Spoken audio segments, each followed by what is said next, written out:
Nah ini guys, ini yang paling unik. Gue baru pertama lihat motor CBR 150 underyoke guys.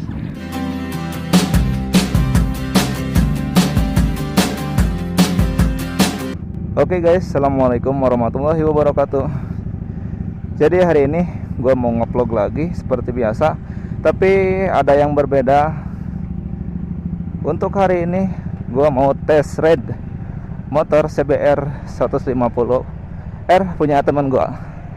Akhirnya bisa nge-vlog bareng dia. Setelah kemarin nggak jadi karena ada halangan, dan hari ini juga tadi hampir aja nggak jadi karena motor gue ada kendala, nggak bisa nyala gitu. Kenapa nggak bisa nyala? Gue oprek-oprek remote-nya, ternyata bener.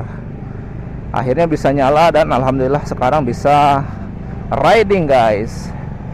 Oke, first impression, motor ini nyaman banget guys. Jadi posisinya nggak senunduk GSX-R gitu.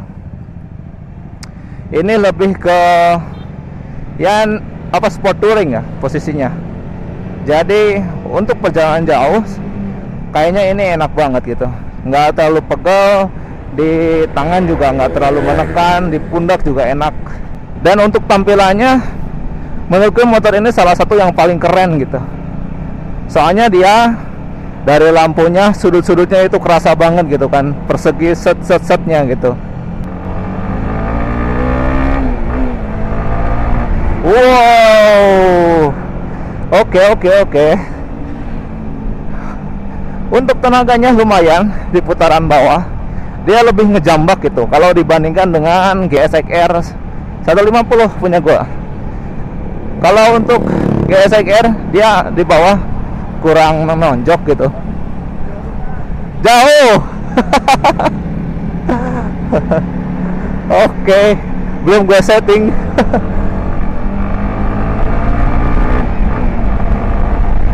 Motor ini overall masih banyak standarannya gitu. Untuk knalpot sendiri dia masih standar, belum dirubah. Kalau dulu sih dia pernah rubah ya, pakai R9, cuma nggak tahu sebulan yang lalu katanya diganti lagi ke orisinilnya.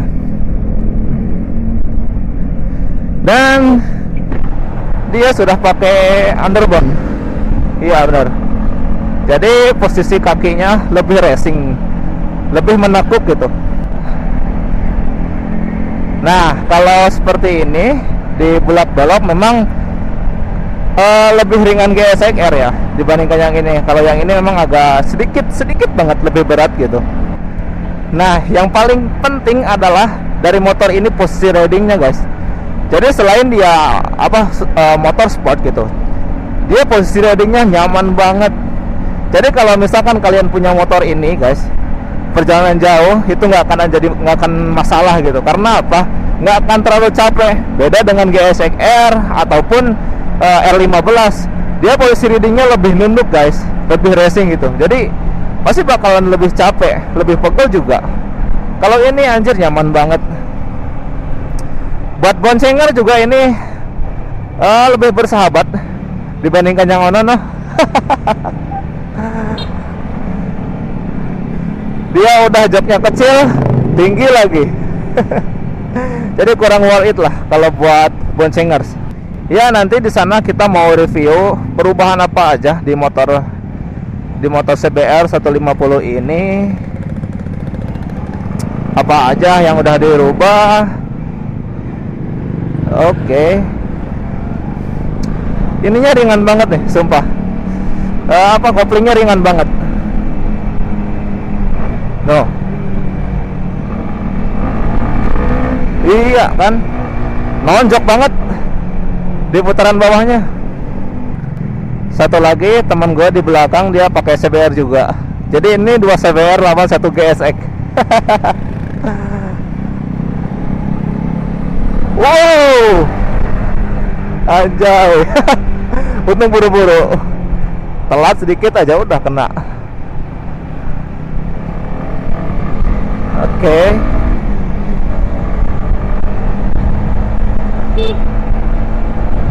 Mana ini?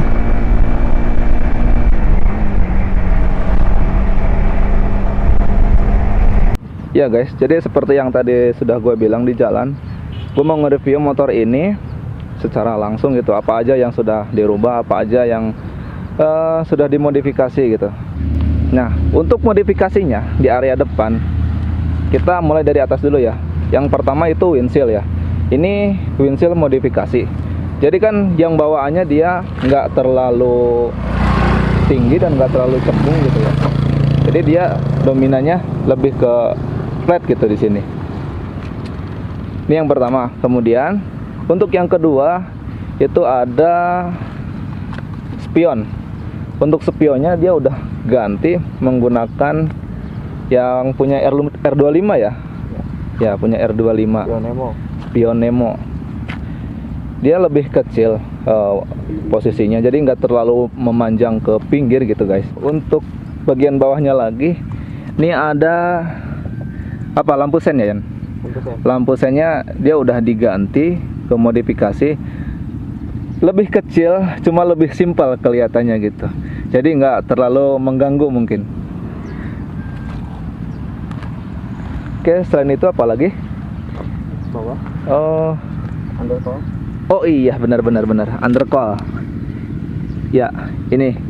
Jadi ini bukan bawaannya guys, ini tuh kayak modifannya gitu kan. Soalnya kalau bawaannya nggak ada undercoilnya, pelindung buat mesin, bagian knalpot biar nggak terlalu kena cipratan ya. Oke. Bagian area kokpitnya, untuk speedometer ini masih bawaannya, belum dimodifikasi ya. Santai, perlahan tapi pasti. Nah ini guys, ini yang paling unik. Gue baru pertama lihat motor CBR 150 underyoke guys. Di yang lain pasti nggak ada motor CBR 150 pakai underyoke kayak gini. Tapi ternyata ini modifan guys. Jadi ini bukan aslinya. Nah kalau aslinya itu ada di bawah. Tapi ini keren guys. Dia kelihatan lebih apa ya? Lebih racing gitu. Nah ini underyoke-nya udah diganti pakai cover gitu. Dan untuk kuncinya sendiri masih kunci biasa. Kemudian bagian lainnya itu ada di stang. Nah Kawasaki Ninja RR. Iya, Ninja RR, betul. Ini punya Ninja RR, stangnya dia udah ganti. Jadi kan kalau bawaannya dia agak tinggi gitu posisinya.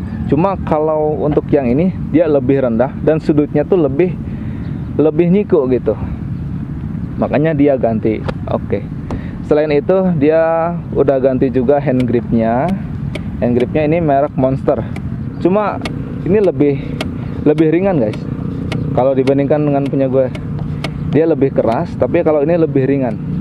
Ya, jadi kayak gas spontan gitu. Kemudian bagian lainnya, ini yang paling menonjol itu di bagian handguard atau pelindung tangan bagian pinggirnya. Ya. Ini merek karbon bukan? Bukan. Ini merek kebon gak ya? Sama kayak punya gua. Oke, lanjut lagi. Jadi selain body yang udah dimodifikasi dengan dikasih skirtless coated ditambahin ya. Ini juga udah diganti guys. Bagian underbone-nya dia sudah pakai Nui Project Racing ya. Jadi posisi readingnya lebih feel lagi, lebih kerasa banget racingnya gitu. Karena posisi kaki itu lebih menekuk guys gitu. Oke, untuk knalpot dia masih standar. Tapi kalau nggak salah sebulan yang lalu dia pakai knalpot racing. Kalau nggak salah pakai R9 versi H2 ya, seri H2 ya, seri H2. Tapi nggak tahu kenapa kok diganti lagi gitu. Padahal udah feelnya udah keren banget. Apa mungkin karena dimarahin tetangga? Bisa jadi. Untuk motor ini velgnya sudah diganti. Oh nggak diganti ya, cuma dicat gitu. Dicat ke warna gold. Ini OZ Racing. Kalau mesin gimana? Mesin udah ada mesin bore up atau gimana? Masih standar. Ya. Cuma untuk pemakaian oli, pakainya oli moto. Olinya oli moto. Oli moto. Wah, keren banget. Padahal susah loh di kampung. Beneran itu susah nyari oli motor tuh.